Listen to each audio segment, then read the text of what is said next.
Palestinians are describing the start of aid distribution by the US-backed Gaza Humanitarian Foundation as chaotic and frustrating.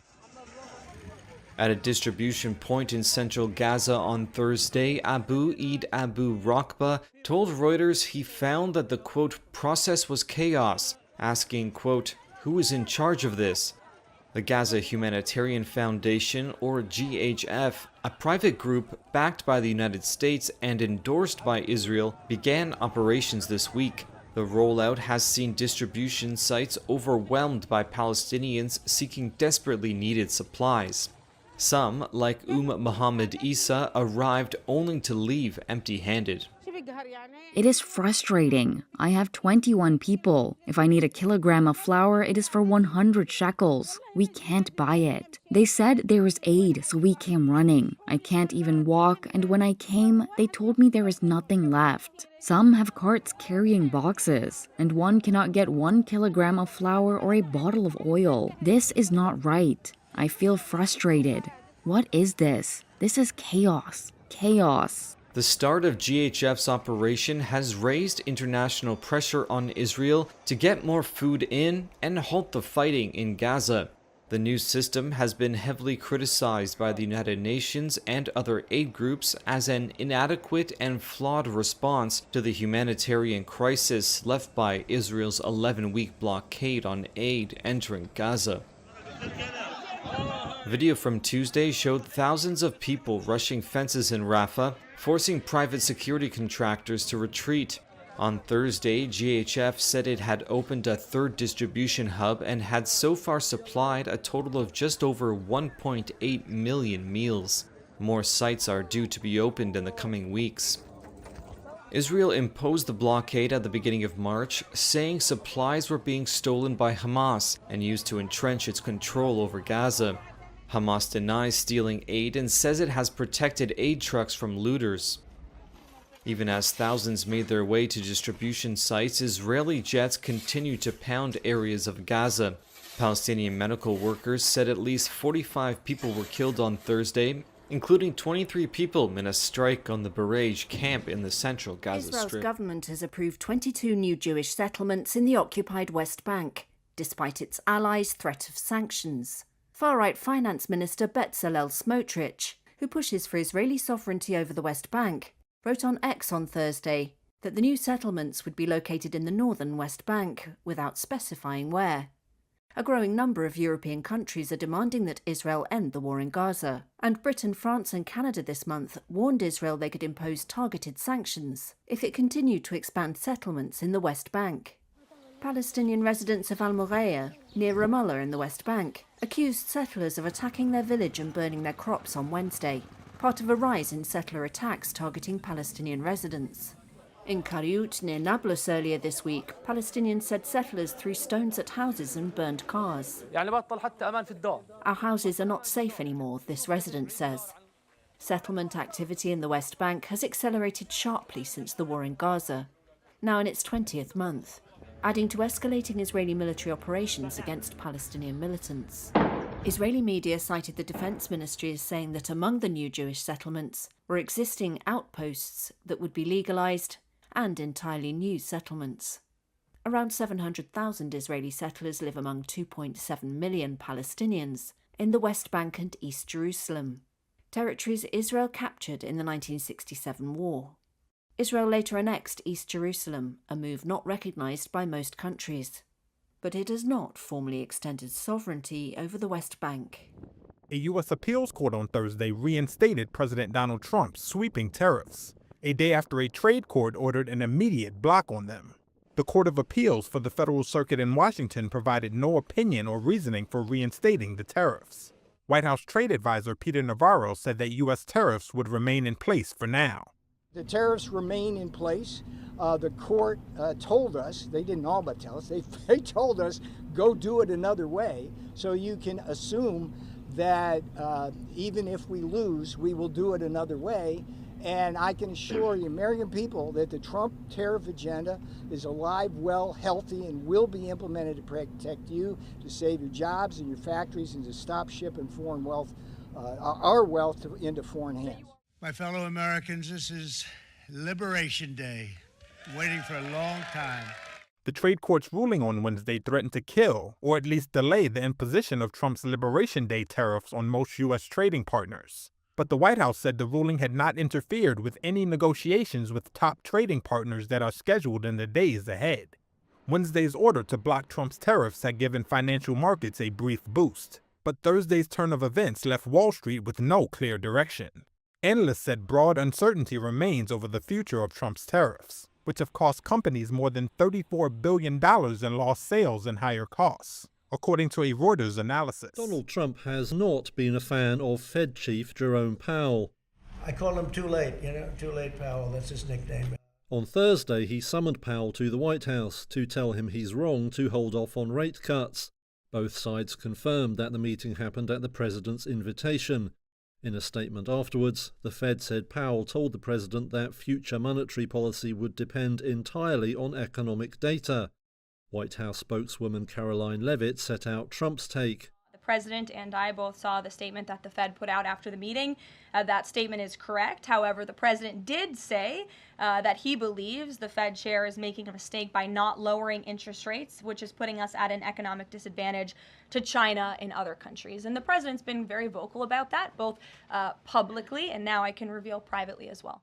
Earlier this month, the Fed left rates unchanged, and bank officials have since signaled that policy could stay on hold for some months more, while they wait for clarity on the impact of tariffs. The Fed is concerned that trade turmoil could slow the economy, but also stoke inflation. That makes for a tough call on whether to raise or lower rates. Financial markets are currently pricing in a cut in September, with another to follow in December. Trump elevated Powell to Fed chair during his first term, but soon fell out with him over interest rates. In April, stocks tumbled amid market fears that the president could try to remove Powell from his post. Trump later denied ever having any such intention. A federal judge said on Thursday that she will issue an order that continues to block President Donald Trump's effort to stop Harvard University from enrolling international students. The move comes after the Boston judge granted a temporary restraining order, which she said would remain in effect while lawyers for both sides negotiate over the terms of the injunction.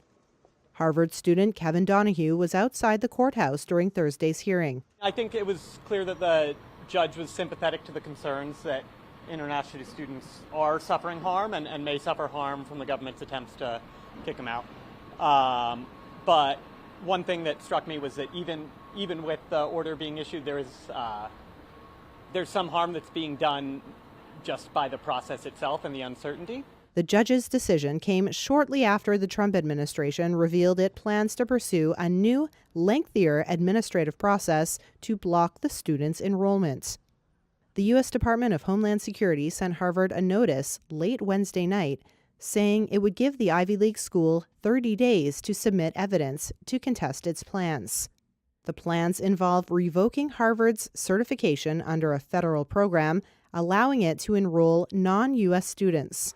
At the hearing, a Trump administration lawyer argued there was now no need for a court order blocking the administration's actions. But the judge said she believed a broad preliminary injunction protecting Harvard and students was necessary while that administrative process played out. Harvard argued the government had violated its First Amendment rights and said Trump is retaliating against it for refusing to agree to its demands to control the school's governance, curriculum, and ideology of its faculty and students. Trump on Wednesday said Harvard should have a cap on the number of foreign students it admits. Number one, I think they should have a cap of maybe around 15%, not 31%. We have people who want to go to Harvard and other schools. They can't get in because we have foreign students there. But I want to make sure that the foreign students are people that can love our country. Harvard filed the lawsuit a day after the Trump administration announced it was revoking the school's certification with the Student and Exchange Visitor Program. Harvard said the Trump administration's move to revoke its ability to enroll international students was, quote, devastating for the school and its student body. Harvard is also pursuing a separate lawsuit challenging Trump's decision to terminate nearly $3 billion in federal research funding. Portugal's far-right Chega party won second place in the country's snap elections, making it the main opposition party for the first time Wednesday. A final tally by the country's interior ministry that included votes from abroad showed Chega gained 60 seats in the 230-seat single-chamber parliament, 2 more than the center-left socialists.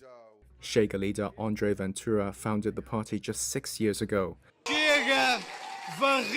Chega swept the left bloc off the map in style. It's a major shift in politics in Portugal, ending 5 decades of dominance by the 2 major parties, the ruling centre-right Democratic Alliance and the Socialist Party. Chega has allied with anti-immigration parties such as Marine Le Pen's National Rally in France and Germany's AfD. It has called for an end to open-doors immigration and tougher sentences for criminals, including chemical castration for repeat rapists. It has also accused the country's political establishment of corruption. Elections results Wednesday also showed the Democratic Alliance headed by Prime Minister Luis Montenegro won 91 seats. It's just short of a parliamentary majority, marking a similar outcome to the previous ballot in March 2024. Opinion polls show Portuguese voters are increasingly frustrated with political elites and elections that only extend a cycle of short-lived governments and legislative gridlock. Montenegro has refused to make deals with Chega and said he would form a new minority government. South Korea's Big Snap election saw record numbers in early voting Thursday. The vote is a critical one for the U.S. ally. Voters will decide who leads the deeply polarized country after conservative Yoon Suk-yeol was removed from power. He was ousted after putting the country under martial law for 6 hours, leading to months of political chaos and massive protests. Now, Liberal Lee Jae-myung is the projected frontrunner to succeed Yoon. Lee narrowly lost to Yoon in 2022. He cast his ballot in Seoul on Thursday. If he wins, it could mark a major shift in South Korea on key policies. Whereas Yoon had gone all in on supporting Washington, taking a hard line on North Korea, and repairing ties with Japan, Lee has traditionally been more skeptical of the U.S. alliance. He has also vowed to engage with North Korea, and was harshly critical of Yoon's reconciliation with Japan. However, in an effort to win moderates, Lee has recently spoken more favorably of the U.S. alliance, and has said he would continue trilateral cooperation with Japan and the U.S. That is seen in Washington as essential to countering China and North Korea. Some in the U.S. wonder if Lee's pivot on a range of issues will last, and if his views might clash with U.S. President Donald Trump. Trump has slapped South Korea with tariffs and pressed it to pay more for the tens of thousands of U.S. troops stationed there. The last published Gallup Korea poll put Lee at 49% of public support, followed by Kim Moon-soo of the Conservative People Power Party with 35%, and the New Reform Party's Lee Jun-suk at 11%. Political experts have been critical of a hurried race they say has sidelined critical national debates. Until this week, most major candidates only released summaries of their pledges. Lee only put out his full policy booklet a day before early voting began. Here's the head of the Korean Association for Policy Studies, Park Hyung-jun, during a recent expert debate. Voters should be able to assess how a pledge affects them personally and make choices accordingly. Something like, this candidate's policy will impact me in this way, so I'll vote for them. But we saw very little of that. Reuters heard similar sentiments speaking to people on the streets of Seoul this week. Personally, I'm placing more emphasis on changing the administration in this election.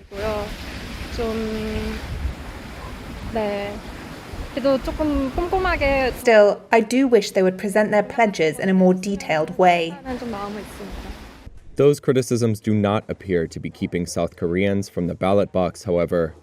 By 6 p.m. on Thursday, about 8.7 million people, nearly a fifth of total eligible voters, showed up to cast their votes, according to National Election Commission data.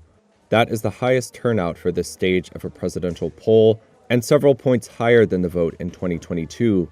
Voting next Tuesday on Election Day will run from 6 a.m. to 8 p.m. An indication of the results is likely to start emerging that evening or early the next day.